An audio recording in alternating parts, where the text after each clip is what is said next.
আমরা চলেছি এবার সাংলার দিকে। তারান্দা মায়ের মন্দির ক্রস করে আপনাদের বলছিলাম যে এগিয়ে যাচ্ছি, তাপড়ির দিকে যাচ্ছি। তাপড়িতে আমরা লাঞ্চ করব, আর এই মুহূর্তে আমরা যাব তাপড়ি। আমাদের সামনে দিয়ে একটা খুব সুন্দর জিমি গাড়ি বেরিয়ে গেল, 4x4 হুইল। সাইডে দেখুন বলছে ভেঞ্চার করবেন না, মানে নদীতে নামবেন না।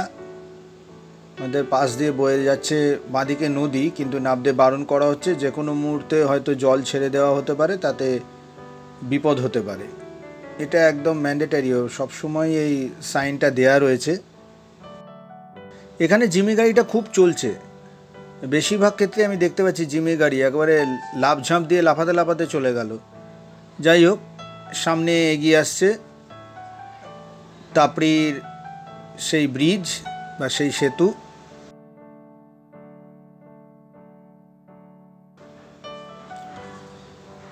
জাস্ট গিয়ে রাইটে টার্ন নেব। জিমি গাড়িটাও আগে যাচ্ছে, আরও একটি গাড়ি উল্টো দিক থেকে ক্রস করে বেরিয়ে গেল। আমরা পৌঁছানোর চেষ্টা করছি তাপড়িতে।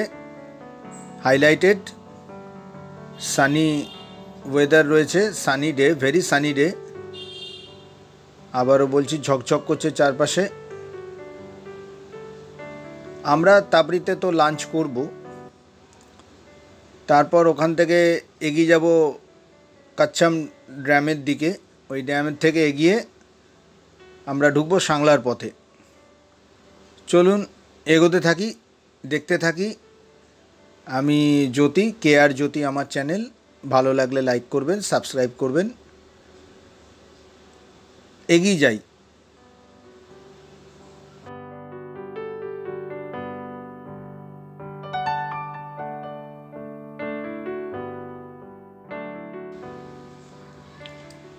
সবাই বিভিন্ন জায়গার স্থান দেখাতে থাকেন, কিন্তু আমি দেখাতে থাকি আপনাদের এই রাস্তা। কারণ এই রাস্তাটা ধরে আমাদের এগোতে হবে। যারা বাইকার্স বা যারা রাইড করতে ভালোবাসেন 4 হুইলে, তারা রাস্তার বিবরণ বা রাস্তাটা দিয়ে কীভাবে আমরা কোন কোন জায়গা দিয়ে পাস করছি সেইগুলো দেখাতে আমি চেষ্টা করেছি। সেইগুলো দেখলে আপনাদের খুব এক্সপিরিয়েন্সড হবেন। চালালে তো অবশ্যই হবেন, ওই পার্টিকুলার জায়গা টাইম জোন ক্রস করলে ওই রাস্তা দিয়ে গেলে অবশ্যই এক্সপিরিয়েন্সড হবেন, কিন্তু দেখতে দেখতে এই জায়গাগুলো দেখাতেও কিছুটা এক্সপিরিয়েন্স হবে। যাই হোক, আমরা চলে এসেছি কাচ্ছাম ড্যামের দিকে। আমরা রাইটে টার্ন করব। এই জায়গাটা আমরা কাচ্ছাম ড্যামের দিকে এগিয়ে যাচ্ছি।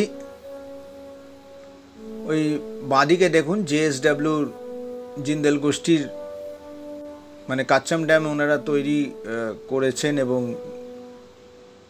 তারাই বোধহয় দেখভাল করেন। JSW এই কাচ্ছাম ড্যাম দেখভাল করছেন। আমরা এগিয়ে যাচ্ছি একদম ড্যামের দিকটাতে। ওখানে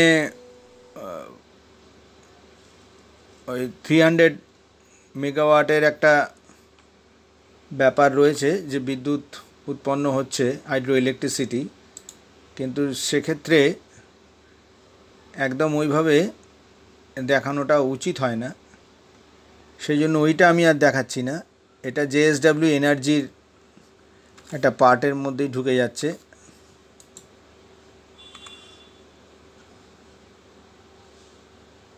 খুব সুন্দরভাবে ব্যারিকেড করা আছে। আমরা এগিয়ে যাচ্ছি।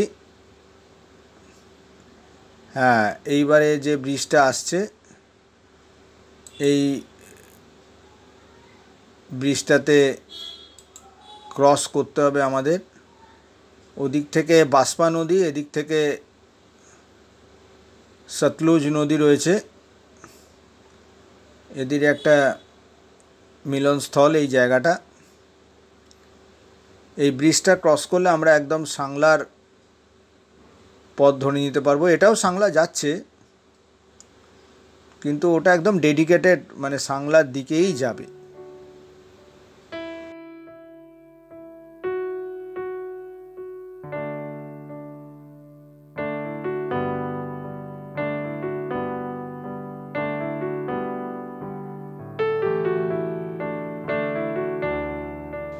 সামনে দেখা যাচ্ছে ফোর্ড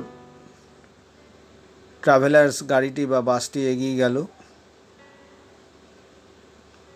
আমি এখানে একটু কিছুটা ভিডিও শ্যুট বা ভিডিও ব্লগ করছি, দেখে নিচ্ছি। আমরা যাব ওই যে বাসটি চলে যাচ্ছে ওই দিকের পথ ধরব। এই হচ্ছে বাসপা নদী, এটা এসছে ওই চিৎকুলের ওই দিক থেকে নেমে আসছে। আর এটা যদি আমি টার্ন করছি আমি ক্যামেরা, সেখানে দেখতে পাবেন যে এই দিকে বাসপা নদীটা আবার ব্রিজের এই সাইড দিয়ে চলে যাচ্ছে। আগের যে হাইড্রো ইলেকট্রিসিটি পাওয়ারের জায়গাটা, সেখানে ফটো তোলা নিষিদ্ধ, মিলিটারিদের কথা হচ্ছে এগুলো না তোলাই ভালো। দেশের রক্ষার্থে আমাদের এনার্জি এরিয়াগুলোকে আমরা নিশ্চয়ই এরমভাবে ডিটেল ভিডিওতে দেখাবো না। হ্যাঁ, রাস্তাঘাটগুলো দেখাতে পারি। হ্যাঁ, এই জায়গাটায় কিছুক্ষণ আমরা রেস্ট নেব। এই যে সাইডে আমি একটু হেঁটেই যাচ্ছি, আমাদের গাড়ির সামনে দাঁড়িয়ে রয়েছে। এই জায়গাটা দেখাচ্ছি, আমার বন্ধু এবং তার পুত্র দুজনেই হাঁটতে হাঁটতে এদিকে আসছে। আমি এই জায়গাটা পার্কের মতন করা রয়েছে, কারণ আমরা বসে কিছুক্ষণ একটু এনজয় করছি। হ্যাঁ, আবার উঠে পড়বো গাড়িতে, এগিয়ে যাব সাংলার পথে। দুর্গম রাস্তা, কিন্তু ওয়েদার খুব ভালো থাকাতে খুব উপভোগ করছি ব্যাপারটা, বিশেষ করে এই রাইডিংটা। এটাই সেই বাসপা নদীটা বয়ে চলেছে। সতলুজ নদী আগে রয়েছে যে মিলনস্থলটা।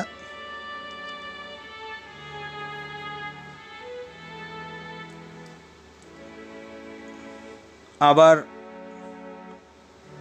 গাড়িতে করে আমরা আবার এগিয়ে চলেছি সাংলার পথে।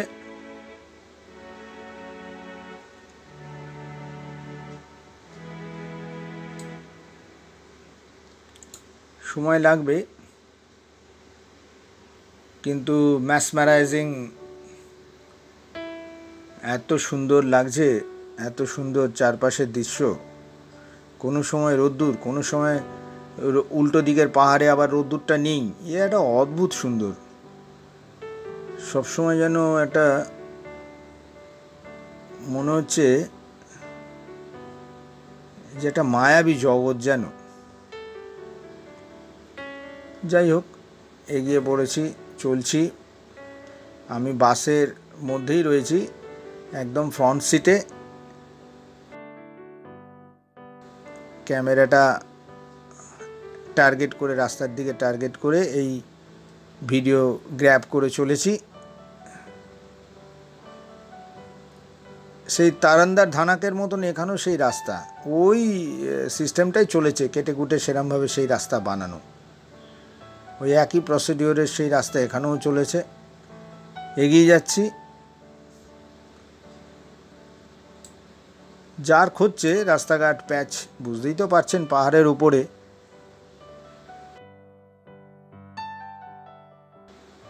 যাই হোক, এগিয়ে চলেছি। এরপরে অবশ্য আবার দেখছি যে পাহাড়ের এই দিকের ফেসটাতে আসতে শুরু করেছি, মানে যেতে যাচ্ছি ওই দিকটায়, তাহলে আবার রোদ্দুরের দেখা মিলবে। হ্যাঁ, ঠিক তাই, টার্ন নিয়ে ঘুরে হয়তো পেয়ে যাব।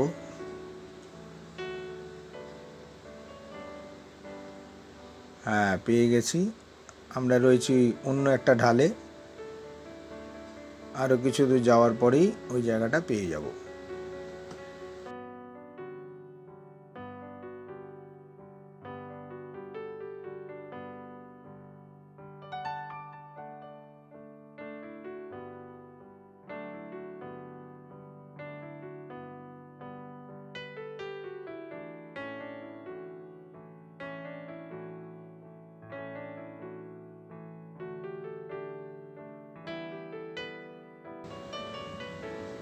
চড়াই উতরাই টার্ন করে আবার এগিয়ে চলেছি। রাস্তা একই রয়েছে, সেই রকমই।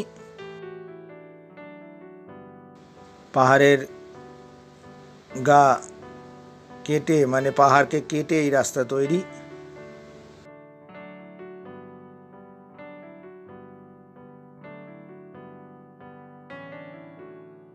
এইবারের সেই রোদ্দুর, সোনা রোদ্দুরে মোড়া সেই পথটা আবার পাবো।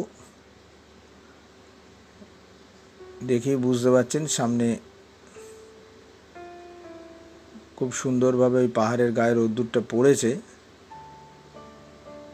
সেই ছোটোবেলার সিনেমা ম্যাকানাস গোল্ডের মতনই মনে হচ্ছে নিজেকে, শুধু ঘোড়ার বদলে এখানে বাসে রয়েছি। বেশ ভালো লাগছে, বুঝেছেন? উপভোগ করছি, আপনারাও উপভোগ করুন, রাস্তাটা দেখতে থাকুন। অনেক সময় কেউ কেউ বলবেন যে রাস্তা একঘেয়ে, কিন্তু একঘেয়ে ব্যাপারটা নয়। প্রতি মুহূর্তে যেন কিছু একটা হয়ে যেতে পারে, কিছু একটা হয়ে যেতে পারে, হচ্ছে। কারণ বুঝতে পারছেন যে রাস্তার টাফনেসটা কতটা, জার্ক হচ্ছে এবং খুব পরিসরটাও ছোট। অন্য দিক থেকে যে কোনো গাড়ি চলে আসতে পারে, তখন কি হবে? হ্যাঁ, অ্যাজ ইউজুয়াল ব্রেক করে গাড়িকে স্লো করা হবে, কিন্তু ওই টার্ন, ওইগুলোই হচ্ছে এই যে ঘোড়া, একটা শার্প বেন্ড, এই জায়গাগুলোই হচ্ছে মুহূর্তের মধ্যে হয়তো অনেক কিছু হয়ে যেতে পারে। তবে ঈশ্বরের আশীর্বাদে সেরকম কিছু ঘটছে না। যাই হোক, সাইডে ব্যারিকেডগুলো করা রয়েছে, টিনের পাত দেওয়া রয়েছে, বোল্ডার দিয়ে তাকে জেব্রা সাইন করা রয়েছে, যাতে লোকজন বুঝতে পারেন, আলো আধারিতেও যাতে বুঝতে পারেন। জার্ক হচ্ছে খুব, এগিয়ে চলেছি, এগিয়ে এসছি। এখানটা খুব বাজে অবস্থা ছিল, রাস্তাঘাট ভেজা ভেজা, পাহাড়ের জল বা বৃষ্টির জল আগেই হয়ে রয়েছে, দেখতে পাচ্ছেন।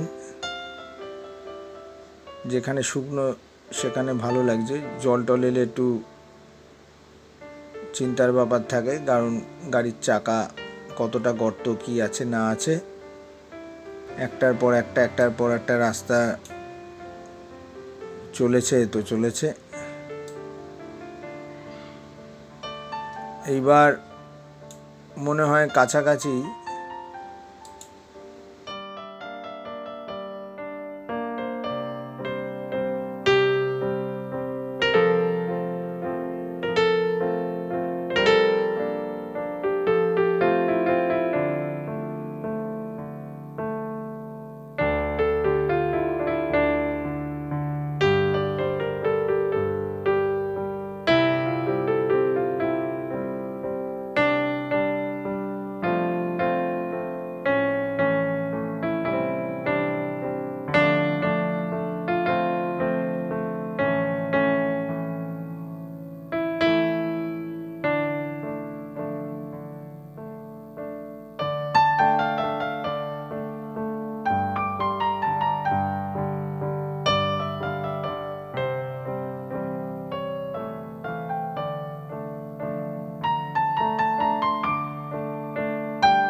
সাংলায় অনেক কিছু দেখার আছে।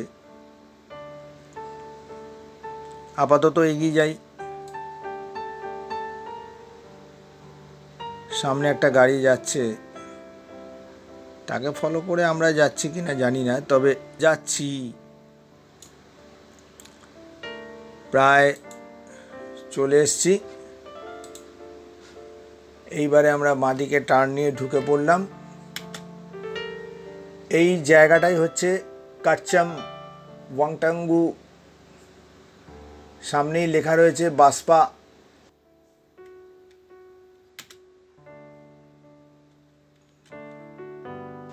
বাসপা টু HEPS, কাচ্চাম ওয়াংটাঙ্গু HEPS। চিতকুল গ্রাম 20 কিলোমিটার, সাংলা বলছে 4.4 কিলোমিটার। তো আমরা সেদিকেই সাংলার পথে এগিয়ে যাচ্ছি। এইখানে হোটেলগুলো রয়েছে। ঠিক এই জায়গাটা একটু খেয়াল করবেন, লেখা রয়েছে ওয়েলকাম টু টুকপা ভ্যালি। তাহলে আমরা টুকপা ভ্যালিতে ঢুকে পড়লাম।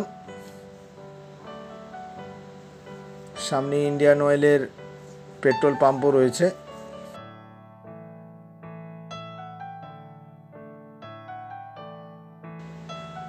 এরপর আমরা আরেকটু ক্রস করে রাইট সাইডে ইন্ডিয়ান অয়েল পেট্রোল পাম্পকে রেখে আমরা এগিয়ে যাচ্ছি সাংলা টাউন। অ্যাকচুয়ালি প্রথমে পড়বে সাংলা মার্কেটটা পড়বে, তার আগেই একটা ব্রিজ আছে। ব্রিজটা দিয়ে বাঁদিকে গেলে কামরু ফোর্ট বলে একটা জায়গা আছে, কামরু ফোর্ট, সেটা আমরা কালকে যাব। এখন এই মুহূর্তে আমাদের গন্তব্যস্থল হবে কোনো একটি হোটেল বা কোনো একটা রিসর্ট। যাই হোক, এই জায়গা দিয়ে ক্রস করছি। এখানটা অপূর্ব, একবারে খুব ভালো লাগছে।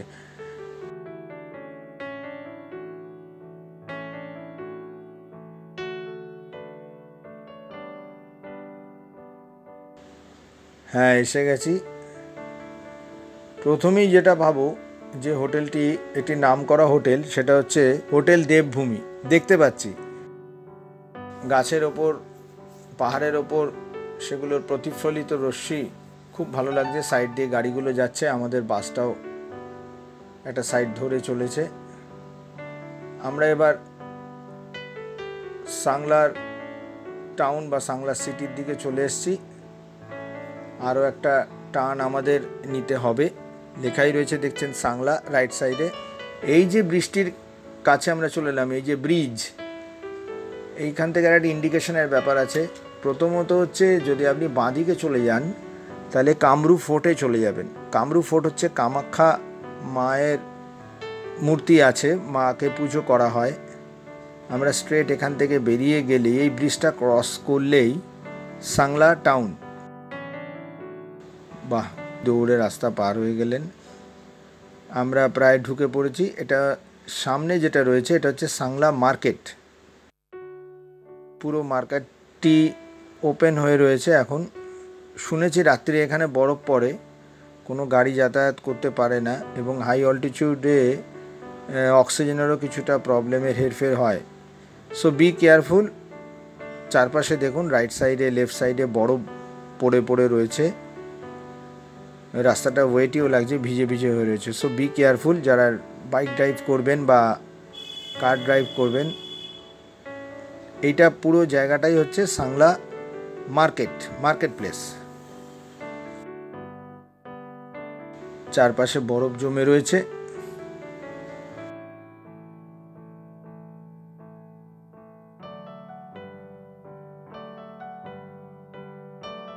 আমরা এগিয়ে যাচ্ছি। হোটেলের অ্যাড তো রয়েছেই, হাংস হোটেল, কামরু হোটেলের অবশ্য ওইদিকে আগেই ফেলে চলে এসেছি।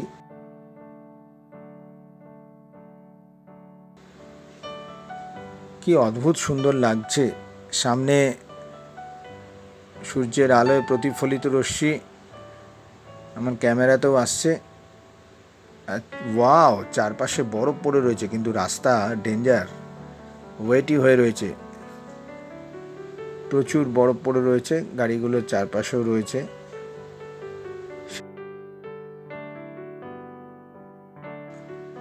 ইয়েস, এবার আমাদের হোটেল খোঁজার পালা। যাই হোক, চলে এসেছি হোটেল প্রকাশ রিজেন্সি।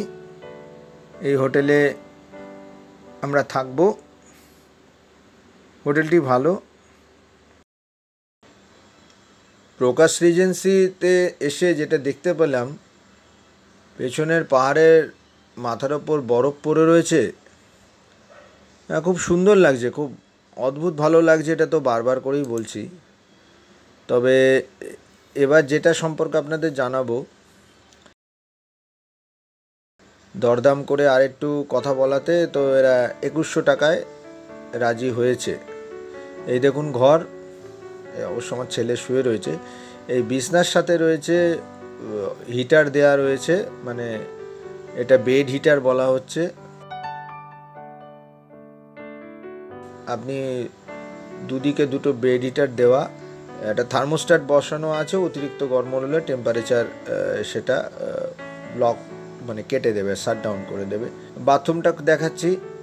বাথরুমে গিজার আছে, কমোড রয়েছে, বেসিন, অন্যান্য যা আছে। Yes, it is well and good. এইবার আমি দেখলাম দরজা খুলে আপনাদের বারান্দাটায় নিয়ে এসেছি। মানে এই প্যাসেজটা দিয়ে নিচের দিকে সিঁড়ির দিকে যেতে পারবেন। রাইট সাইডে দেখুন, আমি জানলাটা দিয়ে জাস্ট বাইরের প্যাসেজটা দেখছিলাম। একেবারে পেঁজা পেঁজা তুলো বরফ যেন ছড়ানো আছে। তবে কালকে রাত্রে, মানে আগের দিন রাত্রে এখানে স্নোফল হচ্ছিল। তাই চলুন, চলো যাই ঘুরে বেড়াই। শোনে না মন কোণে বারণ, চলো যাই ঘুরে বেড়াই, থাকে না মন ঘরে যখন। চলুন এবার আমরা বেরিয়ে পড়ব চিৎকুলের পথে।